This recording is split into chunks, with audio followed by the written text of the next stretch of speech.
Tonight, we begin a week-long series from Eastern Europe that we're calling Fault Lines. On Friday, NATO will announce the largest military buildup in Europe since the Cold War.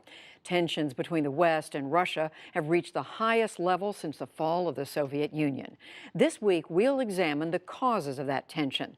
Tonight, we begin with Europe's only active front line in eastern Ukraine. For 2 years, fighters for the self-proclaimed Donetsk People's Republic, with the backing of Russia, have fought the Ukrainian government to gain autonomy. The West, including the U.S., is backing Ukraine's government. 10,000 people have died. With the help of the Pulitzer Center on Crisis reporting, special correspondent Nick Schifrin and producer Zach Fannin traveled to Donetsk and discovered that what is supposed to be a ceasefire is anything but. On the front line in eastern Ukraine, the war is fought in trenches. At the end of each trench, small outposts are manned by men who call themselves rebels. They fight to separate from Ukraine and join Russia. It's intense all the time, all the time. Ivan, who declined to give his last name, grew up in a nearby village. Their enemies, fellow Ukrainians fighting to stay united, are only 1,000 feet away. I can see their positions over there. There's supposed to be a ceasefire, but the fighting starts every night. We have to go.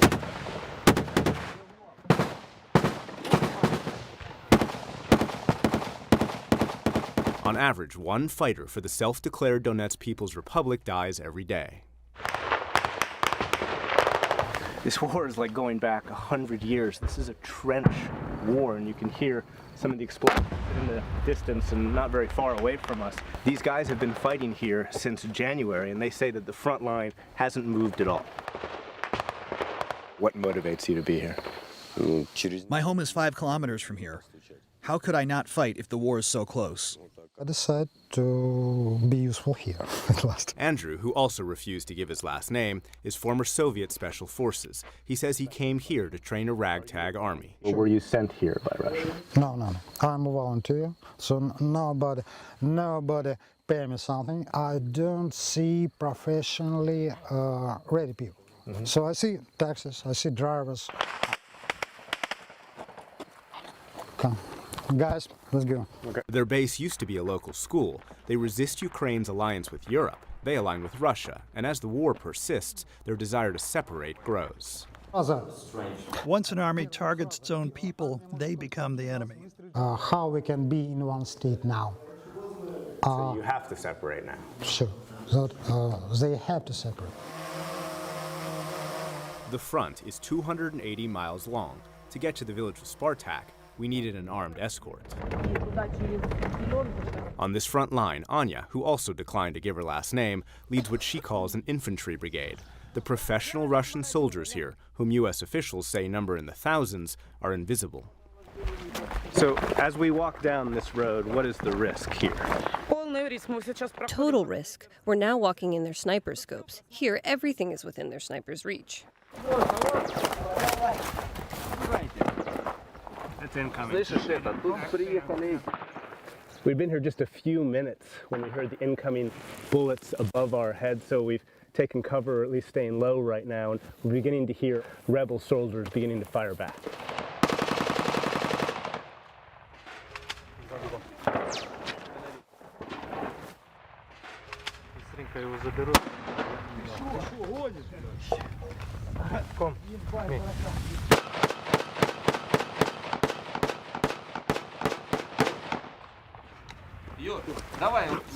Уходим к газели!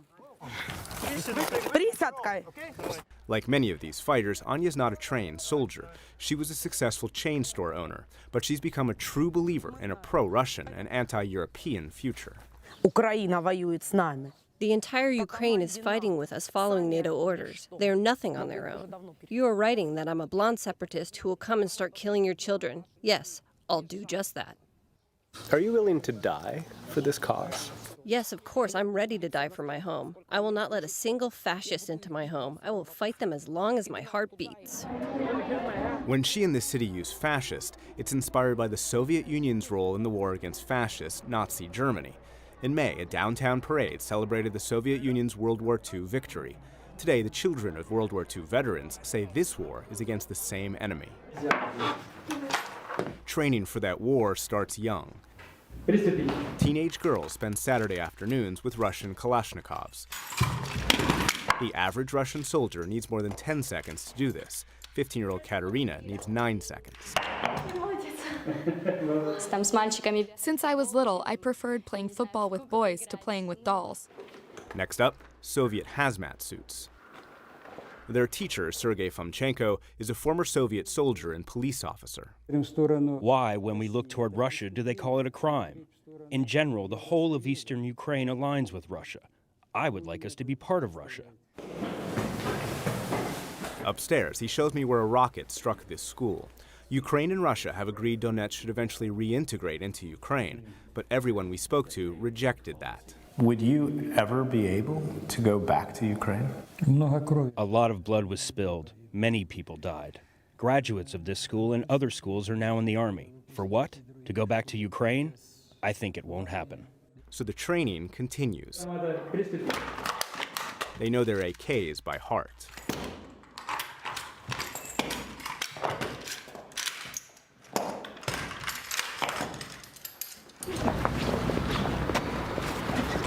When they're not training, they're proselytizing. The Donetsk military is short on recruits, so the girls hand out recruiting flyers to fighting-age males, anyone between 18 and 55. Katerina also rejects returning to Ukraine because of what this war has forced her to see. There was a shell in my apartment block. Everything was blown up. When someone you know gets injured or killed, it's very hard to keep going. That unwillingness to reunite means Donetsk, with the help of Russia, is becoming more and more autonomous. Downtown, city workers whose salaries are paid by Russia look after public gardens. In supermarkets, the shelves are stocked with Russian products. The only currency accepted is Russian rubles. Residents try and lead normal lives. In the main square, with the Vladimir Lenin statue, families rent toy cars by the hour. In the opera house built under Stalin, a matinee showing of Giuseppe Verdi's Masked Ball. The audience was about 2/3 full, at $3 a ticket. And across the street at the Chicago nightclub, an Italian band invited by the local government delivers distraction and ideology.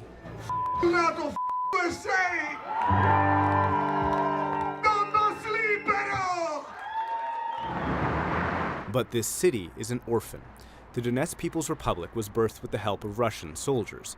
Today it's not claimed by Russia, and it's isolated from Ukraine. There are no working banks and no way to pick up pensions. The best salary in town is a soldier's, $225 a month. Vadim Bazy and Alexander Urkaine are both 17. Right now, there are no prospects here. The best option in terms of opportunities is to go abroad, for example, to America or England. But that's impossible because they're physically stuck. They can't get Ukrainian passports, and their Donetsk IDs allow access only to Russia. For those without the means to leave the front lines, life's even more difficult. Valentina Nikolaevna sleeps in her cellar because she's scared of shelling. She hasn't had running water or electricity in 2 years. Has it been worth it? During the Second World War, it took us, the Soviet Union, 4 years to cross half of Europe.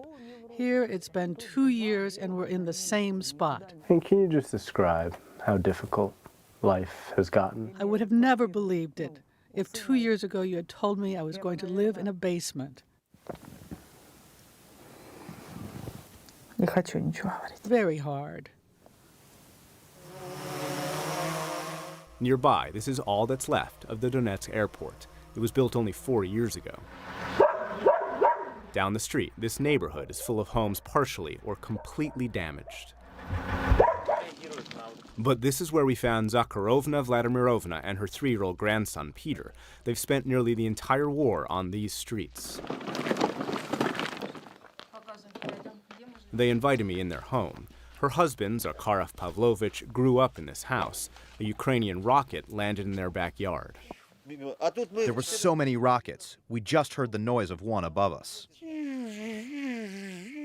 This collection of bricks used to be their bomb shelter. They stay because they fear looters. They both agree they've suffered, but don't necessarily agree on the solution. Good people from around here were killed. They were good guys. What did they die for? We have always known this part of Ukraine was very different from the rest, but we didn't know that they hated us so much. We want to have autonomy here. That desire to separate means they'll keep fighting, but they can't overpower their enemy, so the front lines will remain frozen in place, with little chance of a thaw. For the PBS NewsHour, I'm Nick Schifrin in Donetsk. Tune in tomorrow as Nick Schifrin continues his reporting from the other side, as Ukraine fights not only the war in its east, but deep corruption from within.